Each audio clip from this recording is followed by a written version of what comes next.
Hello friends, welcome to Pandore studies. आज मैं आप सभी के साथ शेयर करने वाली हूँ NEET 2022 biology most expected question series का नेक्स्ट लेक्चर, जिसमें हम आज टॉपिक डाइजेशन एंड एब्जॉर्प्शन का पार्ट 1 पढ़ने वाले हैं। ये जो मोस्ट इंपॉर्टेंट टॉपिक्स है नीट के लिए, वो टॉपिक जिससे ज़्यादा से ज़्यादा क्वेश्चन आते हैं, मैं आज आप सभी के साथ वो शेयर कर रही हूँ, क्योंकि नीट बहुत ही कम समय में नीट का एग्ज़ाम अब आने ही वाला है। 19 जुलाई को नीट का पेपर है। तो चलिए हम शुरू करते हैं इसे। Digestion is dash. Option A, absorption of diffusible food. Option B, absorption of water. Option C, throwing out of non-received diffusible food substances. Option D, conversion of non-diffusible complex food substances into simple absorbable forms. So digestion क्या है? जो non diffusible complex food रहता है उनको simple absorbable form में convert करने के process को डाइजेशन कहते हैं। Next question, dental formula of adult person is 2123 2123। ये बहुत इंपॉर्टेंट है और याद रखना है कि हम सब जो अडल्ट लोग हैं उन सब का डेंटल फार्मूला होता है 2123 by 2123। Next question, which of the following molecule can be used by us as a source of energy? So that इसका राइट आंसर है कार्बोहाइड्रेट एंड फैट हम यूज करते हैं सोर्स ऑफ एनर्जी के रूप में। अवर टीथ आर, हमारे teeth के क्या कैरेक्टरिस्टिक्स है? अवर टीथ यानी ह्यूमन टीथ के क्या कैरेक्टरिस्टिक्स है? They are thecodont, they are diphyodont and they are heterodont. Heterodont यानी कि डिफरेंट टाइप ऑफ टीथ है। डायफायोडोंट यानी कि वो सॉकेट ऑफ जॉ में मतलब धसे हुए हैं अंदर तक, और थीकोडोंट यानी कि they are different types. They are of different types. Next question, frenulum is dash. Frenulum is lingual. Frenulum is fold attaching tongue to the floor of oral cavity. जिससे हमारी टंग अटैच्ड है ओरल कैविटी से, उसे हम frenulum कहते हैं। The hard chewing surface of teeth helping in creation of food is called enamel. सबसे ज्यादा हार्ड मटेरियल हमारी बॉडी का क्या है? Enamel. Next question, the upper surface of the tongue has small projection some of which bear taste but with this production are called. Projections को papillae कहते हैं। जो हमारी बॉडी पे हमारी जबान पे होते हैं उन्हें टेस्ट बट कहते हैं, जिस पैपिले कहते हैं, जिसकी वजह से हम टेस्ट ले पाते हैं कोई भी चीज का। The common passage for food and air is pharynx. Pharynx यानी हमारा गला, जो कि जिससे हमारा फूड और हमारी एयर दोनों ही हमारे अंदर जाते हैं। Next question, a thin long tube extending posteriorly and pass through neck, throat, thorax and diaphragm leading to stomach is called oesophagus. Oesophagus हमारा फूड पाइप है, जिससे हमारे जो मतलब शुरू होता है, हमारे जैसे ही हमारा मुंह खत्म होता है हमारा ईसोफेगस शुरू हो जाता है नेक से, फिर थॉरैक्स, डायफ्राम और खत्म कहाँ पे होता है? स्टमक में, यानी पेट तक। Next question, our stomach is J shaped. हमारा स्टमक कैसा शेप का होता है? जे शेप्ड का होता है। U shaped, C shaped, rod shaped नहीं होता। Next question, a muscular sphincter regulating opening of oesophagus into the stomach is called cardiac sphincter.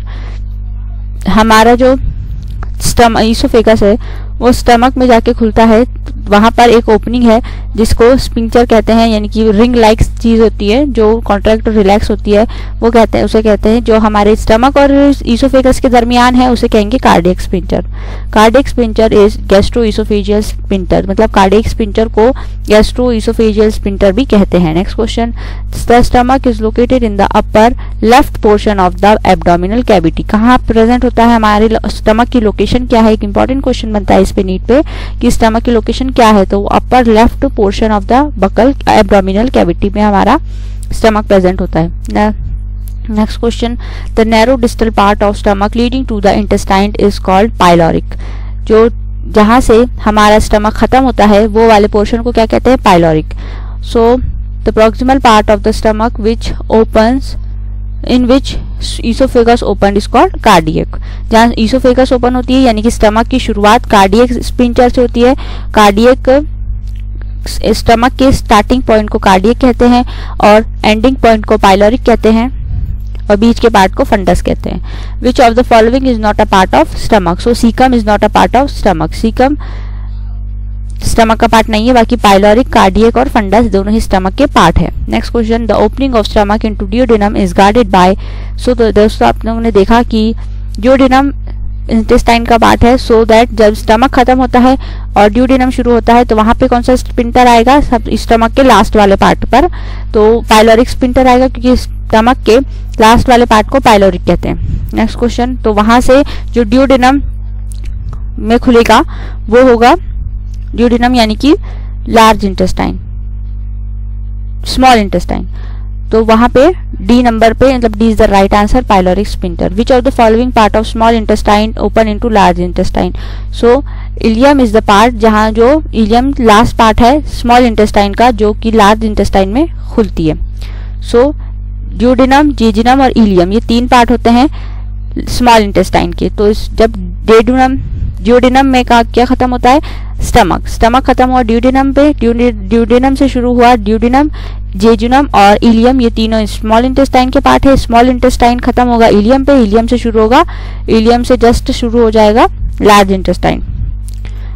All of the following is the part of large intestine except ileum, ileum is the part of small intestine, जो जिससे फिर शुरू होगा colon ascending, transverse, descending colon, फिर caecum, फिर rectum. Next question, to which of the following organ has 3 parts, ascending, transverse and descending parts. तो colon के 3 part होते हैं, पहले असेंडिंग, फिर होता है ट्रांसफर्स, फिर होता है descending. Next question, caecum is the blind, small blind sac which hosts some symbiotic microorganism. From it a small finger like vestigial organ arises. This organ is called vermiform appendix. So दोस्तों caecum से, जिसमें caecum एक blind sac सा है जिसमें बहुत से symbiotic micro organisms present होते हैं हमारी बॉडी में, उससे ही एक फिंगर लाइक छोटा सा वेस्टिजियल ऑर्गन अराइज होता है जिसका नाम है वर्मीफॉर्म अपेंडिक्स। अपेंडिक्स की बहुत से लोगों की शिकायत हो जाती है, यानी कि उनका अपेंडिक्स थोड़ा बढ़ जाता है या फिर इंटरफेयर करने लग जाता है सीकम के साथ, जिसकी वजह से उसको निकालना जरूरी हो जाता है। उसे कहते हैं अपेंडिक्स का ऑपरेशन, या अपेंडिक्स हो जाना है फिर उसका ऑपरेशन करके उस वर्मीफॉर्म अपेंडिक्स को निकाल दिया जाता है, क्योंकि उसका वैसे भी कोई यूज नहीं है, it's a vestigial organ. Epiglottis is a cartilaginous flap which prevent the entry of food into gullet. Gullet हमारा मतलब ओपनिंग होता है हमारे ट्रैकिया की, जो एपिग्लॉटिस कवर कर देता है गलेट को। जब हमें ठसका लग जाता है तो वो ठसका कैसे लगता है, जब हमारा खाना विंड पाइप में चला जाने लग जाता है। तो एपिग्लॉटिस इसलिए होता है ताकि वो गलेट को बंद कर सके। Next question, the just like epiglottis is like a ढक्कन on our gullet. Duodenal gland या फिर Brunner's gland are present in submucosa of the duodenum. Next question, the mucosa form many finger-like villi in the small intestine. जो mucosa यानी कि last layer होती है हमारी small intestine की, वहां पर बहुत सारे फिंगर लाइक विलाय होते हैं, यानी बहुत छोटे छोटे विलाय होते हैं प्रेजेंट मिलियंस में, जो कहाँ होते हैं स्मॉल इंटेस्टाइन। क्यों होते हैं, ताकि वो अब्जॉर्प्शन ऑफ फूड कर सके। Which layer of the gut responsible for peristalsis. Peristalsis एक मूवमेंट है जो कि हमारे मुंह से शुरू होकर हमारे पेट में एंडिंग तक होता रहता है, मतलब हमारे माउथ से इनस तक पेरिस्टाल्सिस का मूवमेंट होता है, जो कि बहुत इंपॉर्टेंट है। हम अगर उल्टे भी हो जाएं तो भी हमारे पेरिस्टाल्सिस का मूवमेंट, जो वेव ऑफ कॉन्ट्रैक्शन होती है, इतनी ज्यादा मतलब पावरफुल होती है कि अगर हम उल्टे भी हो जाएंगे तो भी हमारा खाना हम खाएंगे, उल्टे होकर भी हम खाना खाएंगे तो हमारा खाना पेट में ही जाएगा। स्मूथ मसल्स इसके लिए रिस्पॉन्सिबल होती है। Lacteals lymph capillaries are found in intestinal villi. Intestinal villi में लैक्टियस होते हैं, लिम्फ कैपिलरीज होती है। Next question, intestinal villi are supplied with blood capillaries and lacteals. दोनों ही एक जैसे इंटरचेंजेबल क्वेश्चंस थे।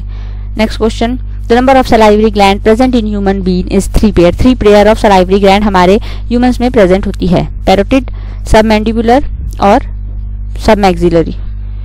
Next, parotid glands are located below. Parotid glands कहाँ प्रेजेंट होती है, चिक पे, हमारे गाल, कान के पास, गालों में। हम बोलते हैं ना मीसल्स हो गया, मतलब से कि गला आ गया बोलते हैं, तो वो बीमारी होती है। Next question, which of the following salivary gland is absent in human being. So दोस्तों इसका राइट आंसर है जाइगोमेटिक। सबलिंगुअल, पैरोटिड और सबमैक्सिलरी, ये तीनों ही, सबमैक्सिलरी, सबमैंडिबुलर प्रेजेंट होती है हम ह्यूमंस में। Saliva is secreted by gastric, liver और ड्यूडेनल ग्लैंड। सो ये तीनों ही से ही सिक्रीट नहीं होता, सलाइवा हमारे माउथ से सिक्रीट होता है, मतलब सलाइवरी ग्लैंड से सिक्रीट होता है। Which one is the largest gland. The liver is the largest gland of our body. Liver secrete no digestive enzyme. Liver के पास डाइजेशन के लिए कोई एंजाइम प्रेजेंट नहीं होता, वो ये एक द राइट आंसर है। नेक्स्ट है liver of man is bilobe, दो लोब होते हैं हम ह्यूमंस के लिवर के। Next question, digestive juices lacking enzyme but adding digestion is bile.